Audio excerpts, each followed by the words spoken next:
The state of Wyoming is having a real traditional winter this year, much of it under deeper than normal snow, along with much colder temperatures. Those conditions have pushed elk into haystacks and livestock feedlines, and because of the increase in damages and the risk of co-mingling of elk with livestock, the Wyoming Game and Fish Department has initiated emergency elk feeding in several locations in western Wyoming.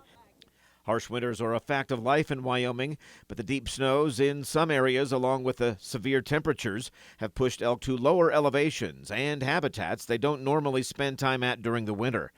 Mule deer are not being considered for emergency feeding due to their inability to digest hay or alfalfa, but also because of disease concerns like chronic wasting disease. Deer feeding efforts in other states have demonstrated that feeding isn't effective at reducing mortality. It's here that the public is reminded that each winter some big game mortality can be expected. But the public can do a few things. Number one, simply avoid disturbing wildlife. In winter months, deer get by on a diet lower in nutrition and so will migrate to lower areas where the habitat is usually better and more available, which can put them into contact with people. That can tempt people to feed deer, but that can be counterproductive, resulting in increased disease transmission amongst deer, putting the deer into more conflicts with people, and not helping the deer anyway, because deer can't digest what's being fed to them, stuff like hay, corn, or other foods like pelleted grain.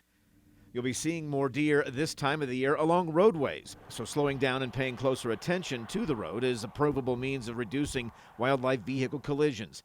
Even just slowing down 5 miles an hour, especially during dawn and dusk, when animals are more active and harder to see.